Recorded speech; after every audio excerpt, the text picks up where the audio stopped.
Good morning, everyone. My name is Dennis Trainer, and this is the Joint Authority and Canal Corporation's Governance Committee meeting. I will be chairing the committee. Welcome, members of the committee: Chairman John Kamel, Eugene Nicandri, Michael Balboni, and Tracy McGibbon. Anthony Vicente is excused. Welcome, staff members who are present. This is a scheduled meeting which has been duly noticed as required by the Open Meetings Law. And I'll call this Joint Authority and Canal Governance Committee meeting to order. I will now ask the committee approval of the March 31st, 2020 proposed meeting agenda. Do any other committee members have any amendments to the proposed agenda? None. No amendments. Happy to move it. Okay. I have a second. Second, I heard. Okay, all in favor? Aye. Aye. Motion carries. The next portion of the meeting will be held in executive session.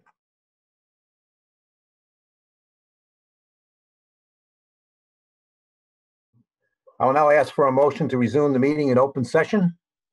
So move. Second, I heard. All in favor? Aye. Aye. All right, motion carries. There was no votes taken during the executive session. I'd now like to invite Gil Canotis, President and CEO, to introduce the 10-point Racial Justice and Equity Plan, Authorization Plan. Gil?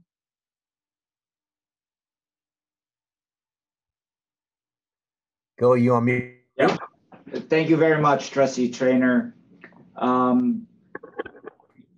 You'll recall back in July during our board meeting, we made a commitment to address racial justice, diversity, equity, and inclusion issues head on. This stemmed from the death of George Floyd and many conversations that we had with our employees, especially our Black employees at NYPA and Canals. Since that time, we created a working group working with our multicultural employee resource group to create 10 commitments that we are making as a company to deal with racial justice, diversity, equity, and inclusion. We've continued that work since July in terms of putting our desired outcomes and some rough initial estimates to get us started in our pathway to address this very, very important issue. We know from you, from even before our board meeting in July, you have expressed your support, you have expressed your desire for us to really address this issue and be an example not only to our industry, but to other companies. So today you will hear from 3 of the members of that working group. First with Nancy Harvey, whom we recently promoted to be our Chief Diversity and Equity Inclusion Officer at NYPA, reporting to Christine Pizzo and to me, elevating that role in our organization. You will also hear from Kayla and from Victoria Daniels, and they are going to be presenting our environmental justice and sustainability initiatives and MWBE programs, respectively.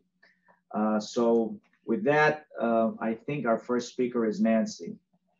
Nancy? Thank you, Gil. Can you hear me? Yes. Thank you, Gil. Good morning, Trustee Trainer. Good morning, members of the Governance Committee, my colleagues at NYPA and Canals, and good morning to the public. My name is Nancy Harvey, and I'm now the Chief Diversity, Equity, and Inclusion Officer for the New York Power Authority and for Canals. As we've been talking about the 10-point plan for racial justice and equity, what comes up is that the Power Authority and Canals, for me, has always been committed to cultivating and fostering an organization that is diverse, equitable, and inclusive. So I'm proud to lead these efforts through the Office of Civil Rights and Inclusion. Today, I'm here to provide you with an overview of the diversity, equity, and inclusion strategy as it is. And I'm also going to provide you with an update on the 10 commitments to racial justice and equity. That is the 10-point racial justice and equity plan that Gil first introduced back in the last board meeting in July.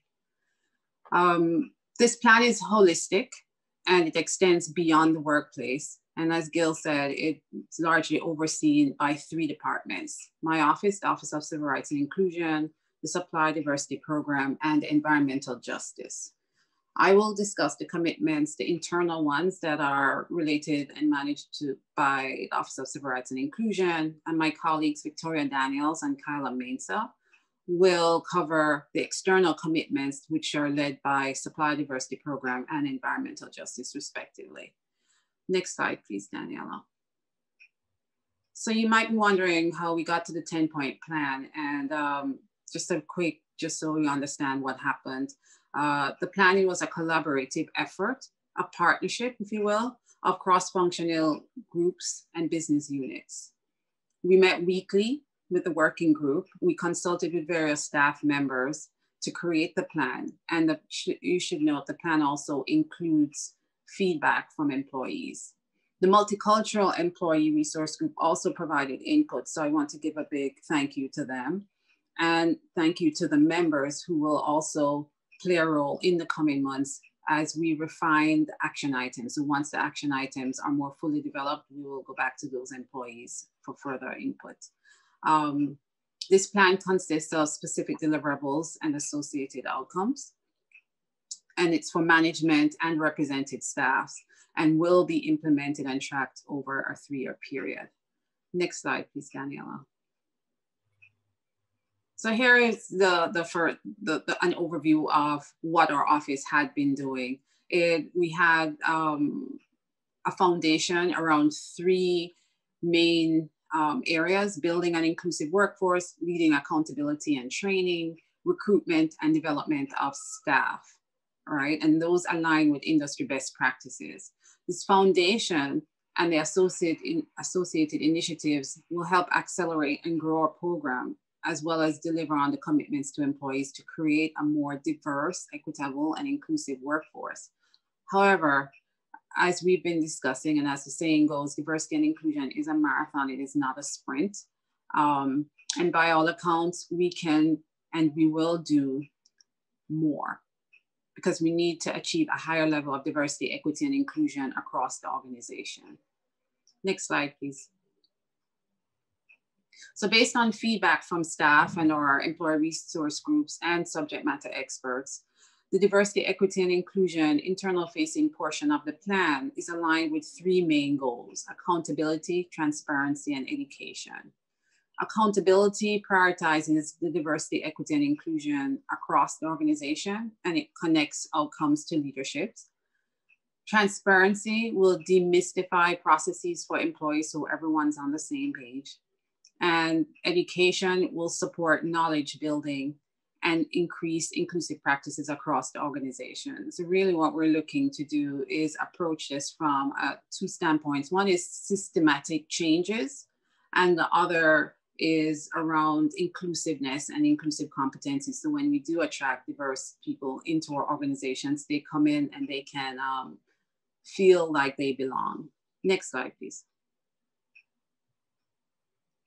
So by centering the internal actions around accountability, transparency, and education, our efforts will ultimately result in an organization that is an employer of choice for everyone. That would be the world class on the maturity rubric of diversity, equity, and inclusion, especially as we increase the representation of African Americans and underrepresented staff in employment and in leadership.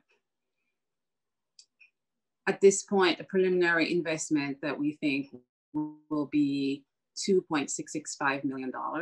And it should be noted, we will be working collaboratively with NYPA and Canal staff, with executive management, and with senior leadership to communicate, execute, and monitor this plan. Going forward, we will provide updates on our progress, and we look forward to creating an organization that represents, empowers, and supports the communities in which we live and work.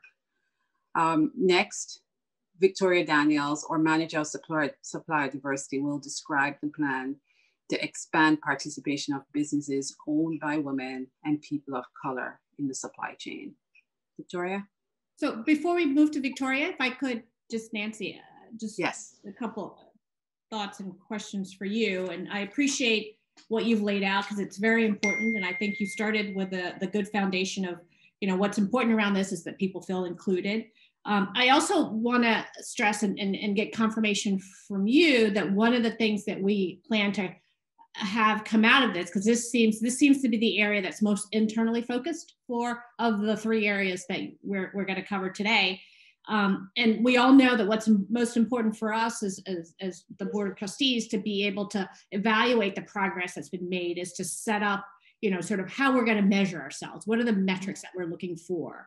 And you're going to help walk us through where we are today, as opposed to, and then where we expect to go, and so that we can properly measure what progress we're being made. Because ultimately what we want to do is we want to make progress. We want to, you know, we want people to feel more included. We want to improve our hiring and our recruitment and our retention and our training and ultimately figuring out how we reward our commitments around diversity, equity, and inclusion. And so can you confirm that what you're going to come up with is to help us sort of measure what that progress is as we continue to focus on building the pipeline in all the areas that you outlined? Is that something that you're going to come back to us on and making sure to help us be able to see that you're delivering on all these areas? Yes, that will be a big component of, certainly we're making the investment. We're going to want to see how we're track our progress. And so that will be a big element of what we come back to you in December with, a plan of how we're going to identify and benchmark and mark progress and set up indicators for success. Thank you.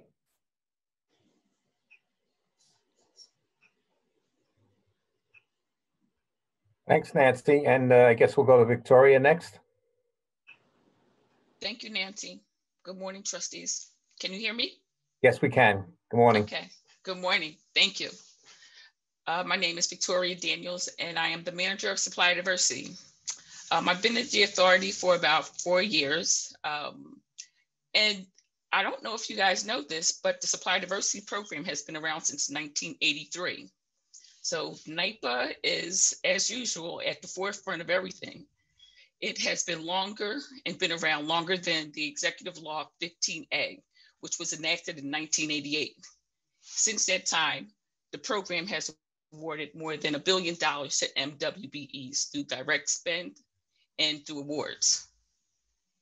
Your program has been successful in meeting its compliance goals, regulatory and in education requirements.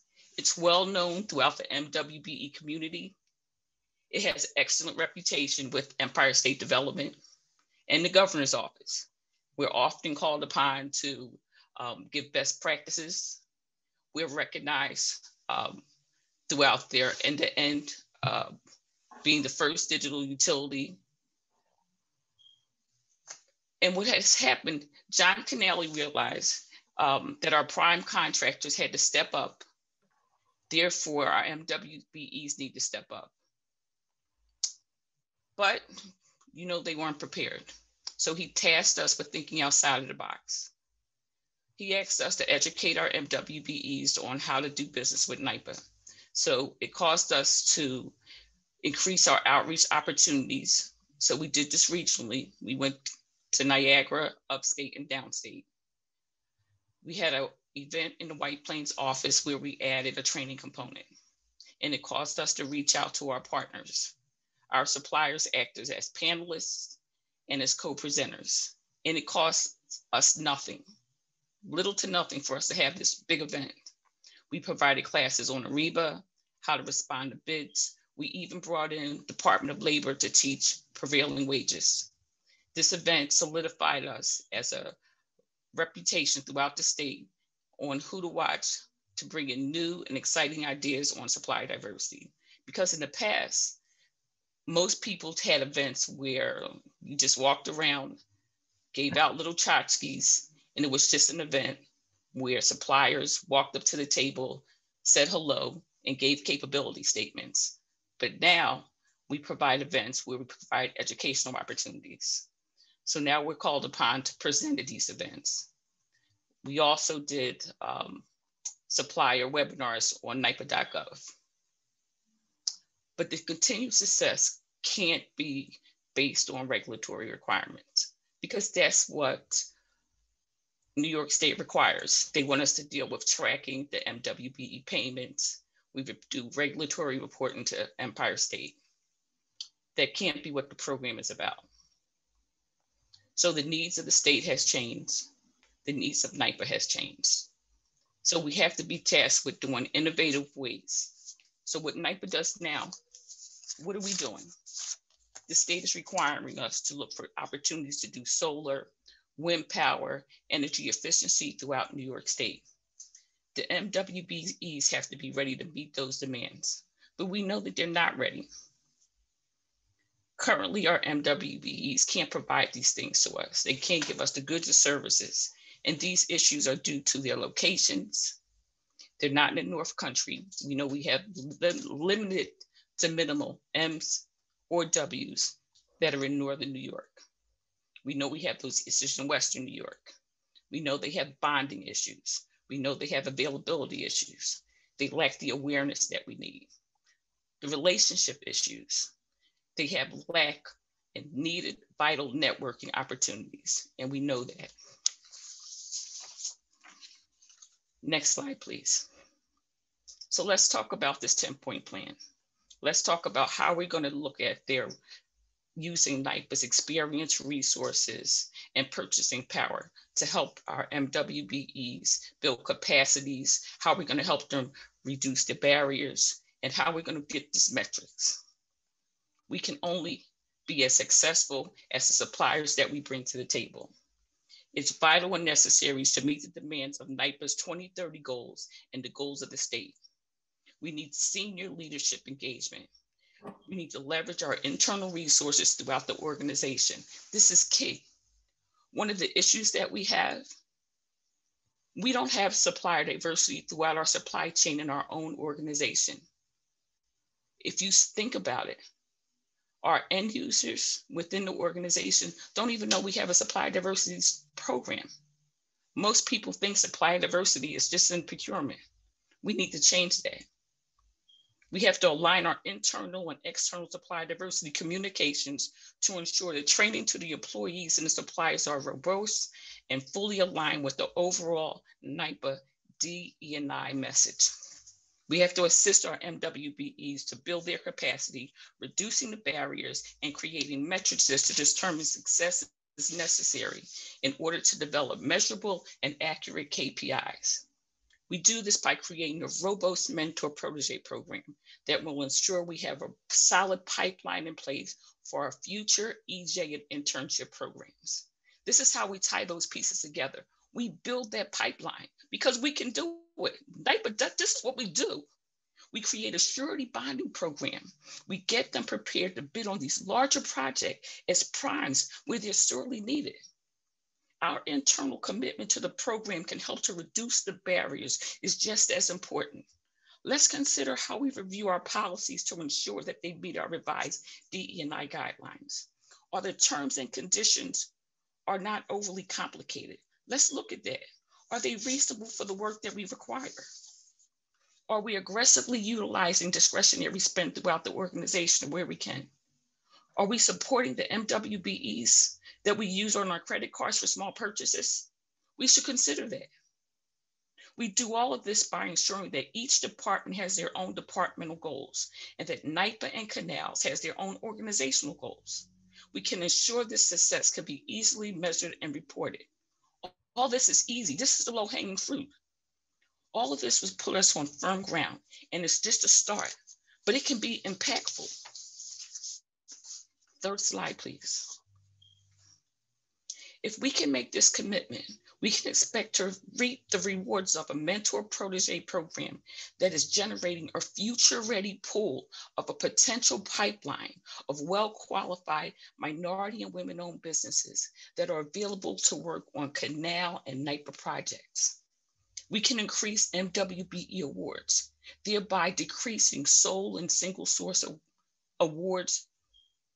We have future available pipelines for those EJ and internship projects. We can tie those pieces together. We can streamline our procurement and policies and procedures. We'll have measurable and KPIs and metrics with departmental and organizational deliverables that we can bring back to the board. A first-class supply diversity program that meets the growing contracting needs of the organization. Most importantly, we'll continue a tradition that NIPA is known for. We'll have strengthened our relationships with our MWBEs, our suppliers, our customers, and the community, which will demonstrate our leadership and commitment to New York State and in the utility industry. The investment in the program must just not be in time, but in resources needed to ensure the success of the projects brought before you today. I'm requesting an additional 3-year incremental investment of $1.6 million. Thank you for your consideration. Thanks, Victoria, for your presentation. And does any of the committee have any questions for Victoria?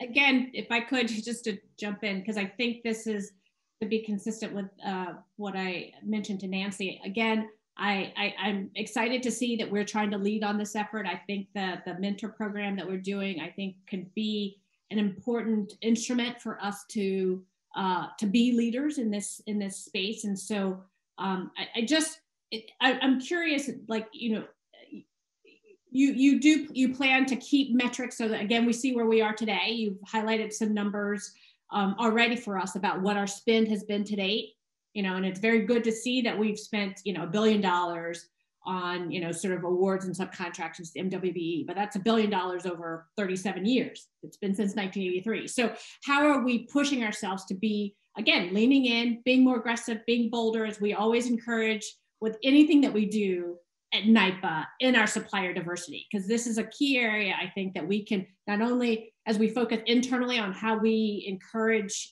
DE&I within NIPA, but how we do that externally through our suppliers. And so making sure that we, you know, are looking at and setting up what we think can be an aggressive goal for us in terms of spend in these areas, working hand in hand with the program we're going to do to educate businesses out there about how to properly contract for NIPA projects, how to properly present themselves. And so you feel comfortable that you've got the right access, or you're going to build the right access to be able to find those businesses who can participate, and then to examine how best we can assist them with participating with, you know, again, you know, looking at the $1 billion that we spend compared to what NIPA has spent in 37 years in terms of overall contracting. Again, clear area I think to see where we can make, you know, some aggressive inroads and progress, right? You know what, I think we can. What we've done in the past is that we spent more time in the collecting and the compliance part of it, in the state regulatory part of it, not so much in the helping with the barrier part of it, in the capacity building part of it. We spent more time in the state doing what the state wanted us to do, meeting the compliance, the day-to-day routine of it. What we're doing now is helping them more capacity building. Once we get that under our belt, once we get the capacity building and moving the barriers out of their way, you're going to see a great increase. We have lots of low-hanging fruit that we can do within the organization. When we start from the top down and drilling DE&I throughout the supply chain and teaching throughout the organization what we need to do, you're going to see a great increase a whole lot quicker. Great. And I also want to make sure that we don't miss the opportunity, not just to diversify our supply chain, but also to encourage that our suppliers diversify their workforce. And so making sure that that's incorporated in how we look at, and working, I'm sure you're working with the procurement office and all of those to make sure that that's an evaluation for us. Because that's also an area where you can make significant impact about and be leaders in pushing forward about the importance of this DE&I with our supply chain. And it's interesting that you spoke about that. We have suppliers that are chomping at the bit to start to work with us because they understand that this is important. Burns and McDonald, Deloitte, AECOM, and a host of others. When we had the event last year, when we started to talk about wanting to have a mentor protege program, they're like, okay, when are you going to do it? Because we're interested. We want to do this with you. So they're interested in working with us on putting some of these things forward. They're just waiting for us to start. So we have suppliers out there that are willing and ready to get on the road with us to put these things forward. Thank you. And before Anybody else have questions? Trustee Traynor, I just want to say before we move to Kayla Mensah, I just want to recognize and thank Victoria Daniels. She is also the leader of our multicultural employee resource group. So she's been leading the listening and the learning weekly Zoom calls that she organizes. I also want to thank Joe Kessler for being the executive sponsor of that ERG, and Daniela Piper, who led the working group in putting this, kind of synthesizing and integrating this plan together. Now we're Trustee Traynor, we're ready to go to Kyla. Okay, Kyla, you're up. Thank you. Good morning. So Good morning. Good morning. My name is Kyla Mensah, and I'm the Senior Manager of Environmental Justice. My presentation will be in three parts. First of all, I'll talk about, kind of the history of the Environmental Justice Program here at the Power Authority, and then I'll talk about the deliverables and the potential outcomes that we hope to achieve. So as you may be aware, we've administered an environmental justice program at NYPA for nearly 20 years. But in 2017, we decided to renew our commitment to the environmental justice communities that host our statewide facilities. At that time, Lisa Wansley, who is recovering from surgery at the moment, she came on board as the Vice President of a newly created Department of Environmental Justice and Sustainability. And the first thing that we did was embark on a statewide listening tour. We spoke to over 200 stakeholders. We spoke to community-based organizations, after-school programs, community boards, and EJ advocates, and we asked them what programs we could actually deploy that would be a benefit to overcome some of the challenges they expressed. And the result was a revamped, community-informed program focused in four key areas. First area is STEM programs. And what we do is we provide a hands-on learning experience for children ranging from K to 12 and through to college. Our goal is help to bridge the STEM achievement gap for students who attend the under-resourced schools around NYPA's facilities. Through school programs, summer camps, career exposure workshops, we strive to build students' interest and really instill a sense of confidence in science and technology. And I know that Trustee McKibben and Judge McHenry have attended some of our ribbon-cutting events, the opening of our first Green Classroom Science Lab, and you'll be happy to know that we opened our first one in 2017, and now we have 12 of those labs. The second pillar of our program is the adult energy literacy. And this was based on the specific energy burden expressed by stakeholders. So we developed workshops designed to educate adults in the community about energy efficiency, what they can do in their own home to save money on their utility bills. We teach them about clean energy and the intersection between climate change, resiliency, and health. And that second photograph that you see is from our workshop for low-income homeowners in Albany. The adorable young man there is applying insulation film to a window to keep the cold weather out. In terms of community outreach, we support community events. We really try to be a presence whenever our communities are having back to school events or other community fairs. What we do is we have tabling and we teach them about electricity, how it's generated, what battery storage means, how do electric vehicles work, how does solar work? And we really try to be a resource and a source of information for our neighbors.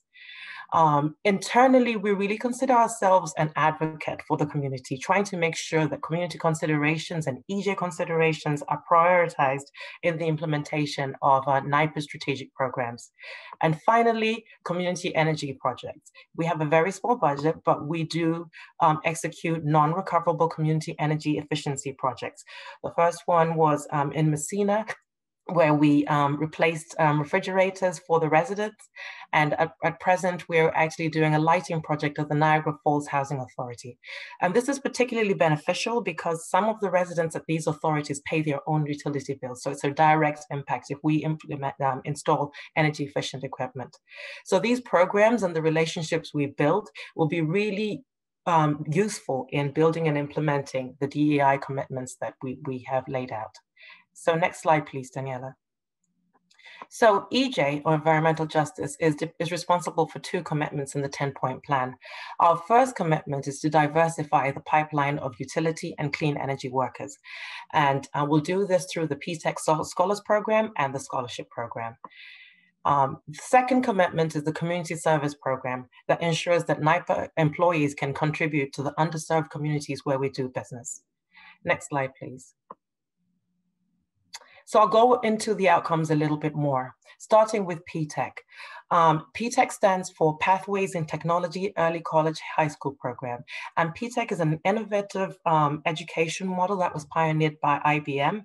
It really prepares young people for the academic, technical, and professional skills required to be successful in the 21st century. At its core, PTEC is a partnership and between the Sorry, did someone have a question? No. Go ahead. Okay. PTEC is a partnership between a public school, a community college, and an industry partner. So as an industry partner, NYPA will be providing extensive workplace experiences, including mentorships and paid internships. And this program spans grades 9 to 12. It's a commitment to the whole of the high school, and students graduate with a high school diploma and a no-cost associate degree. What we ensure is to try and make sure that it's a utility-focused STEM discipline. So what NYPA will be doing was joining a community of 500 industry partners that have already committed to the PTEC initiative.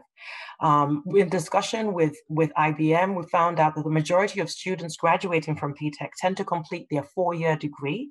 And so that's a pathway that not a lot of them had considered. Most importantly, however, scholars graduating from PTEC are equipped with this resume that's filled with an incredible professional and academic skills.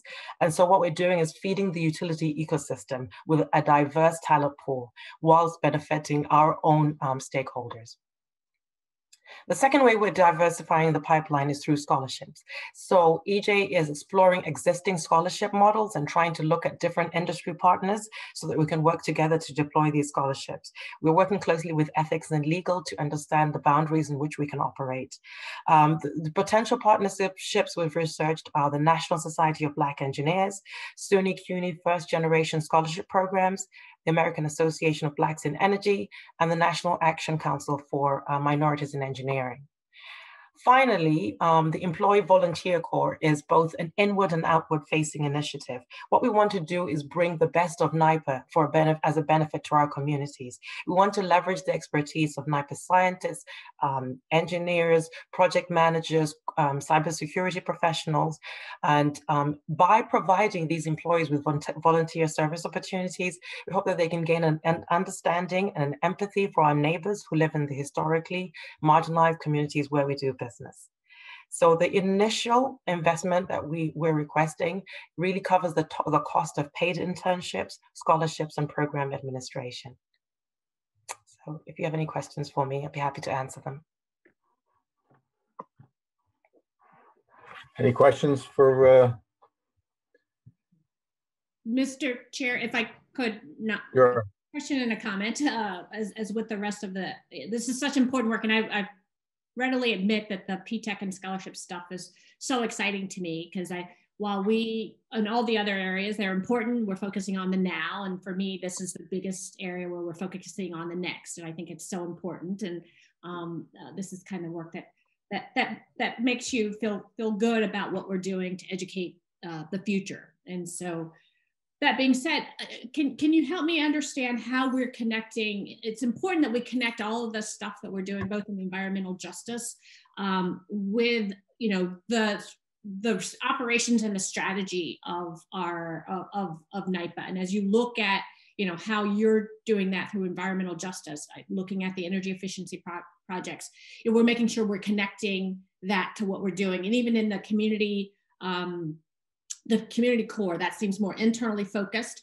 And I remember reading in the material, one of the areas we're focused on is community solar. So are you working to make sure that we connect that, the community solar is an example about how do we promote our focus around environmental justice and our continued commitment to DE&I with what we do operationally in those areas? Do you feel that you're connecting the work that you're doing to the actual operations and strategy of the organization to deliver on, you know, your goals and your objectives? Absolutely. So we do work with the strategy group and definitely with commercial operations to ensure that when they're looking at siting, that they're really looking at the environmental justice communities around NYPA facilities. So what the New York State DEC have done is they've provided GIS maps, so they identify exactly where those communities are. So whenever we hear and we understand about different projects and initiatives that NYPA is doing, we always go to the different groups that are actually implementing them to ensure that they locate some of these clean energy options in the environmental justice communities for the benefit of the environmental justice communities. A good example is Evolve New York, as they're looking at where to put the charging stations and where to put this electric vehicle infrastructure. We try to make sure that they really are placing them for the benefit of these communities that have disproportionately been affected historically.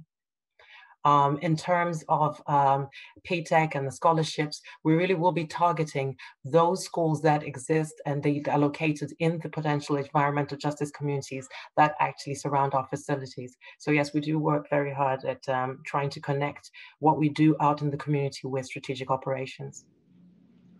And Trustee McKeevan, it's a great question that you have.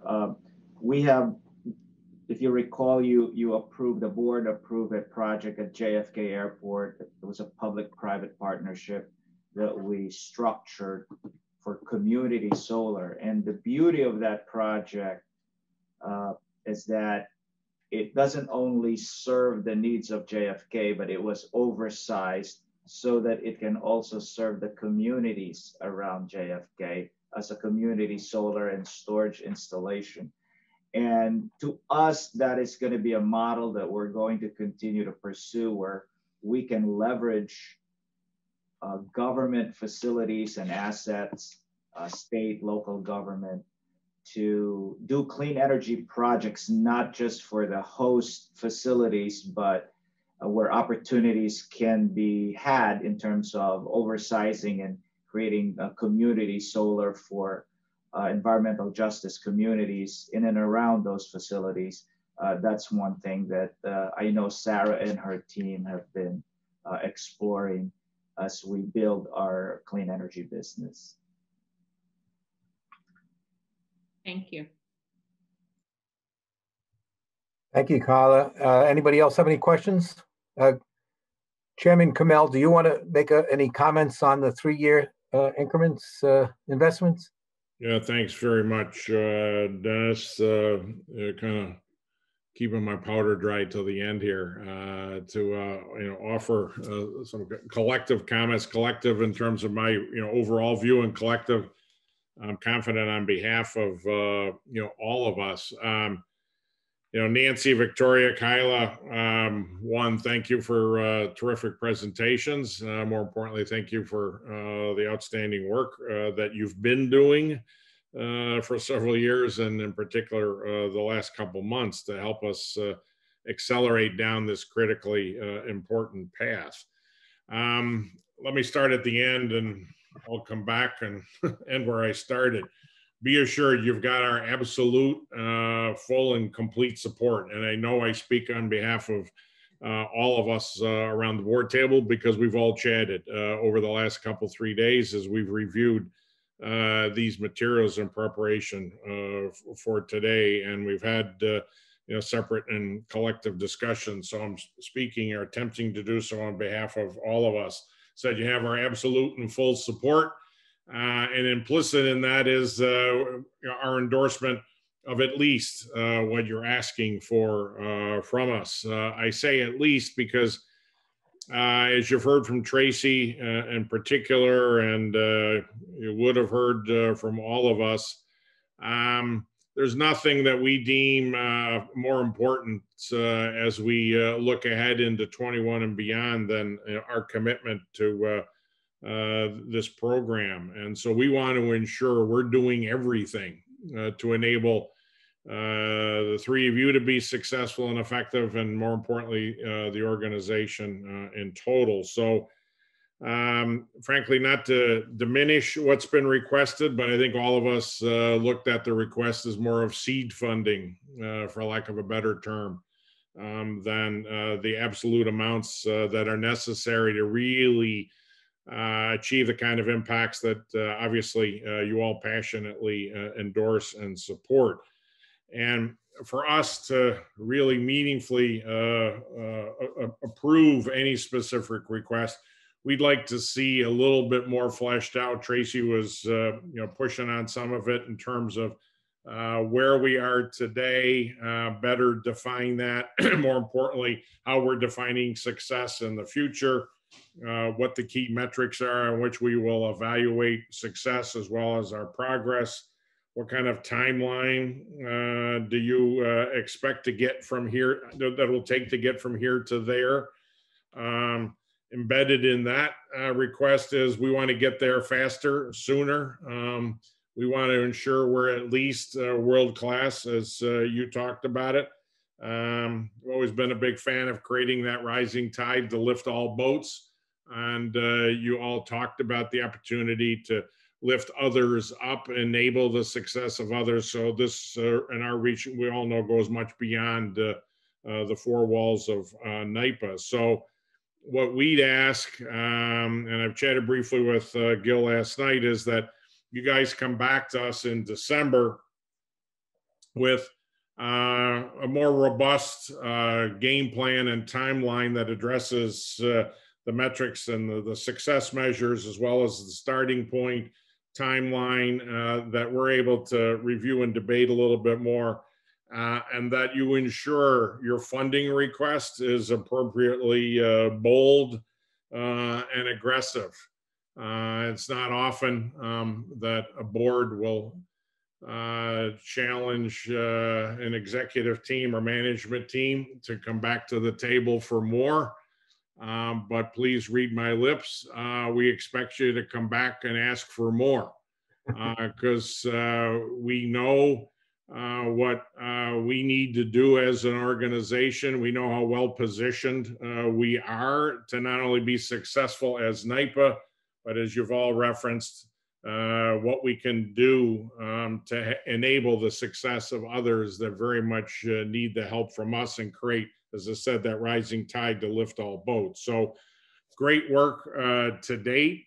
And know that you have our full support and commitment, and the passion you bring is mirrored by our support and resolution as well.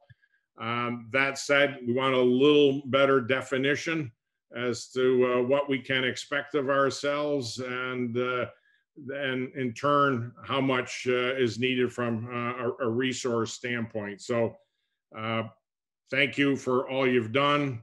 Continue to lean in over the next couple months, and we look forward to a more the next round of presentation in December.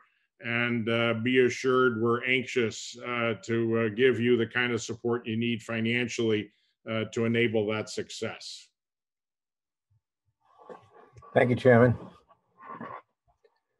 Thank you very much. Okay, so we'll move to the consent agenda. The consent agenda, which consists of routine housekeeping items, is now before the members for adoption. I ask for a motion to adopt the consent agenda. Sorry, moved. Second. Second, I heard. Okay, all in favor? Aye. Aye. Aye. Okay. Motion passed. Okay. Our next meeting will be determined by the Corporate Secretary's office, and they'll inform us when that date is confirmed. I now ask for a motion to close the meeting. So moved. Second. Second? I heard a second. All in favor? Aye. Aye. Motion passed. Thank you very much, and we'll see you at the next meeting. Thanks very much, Dennis.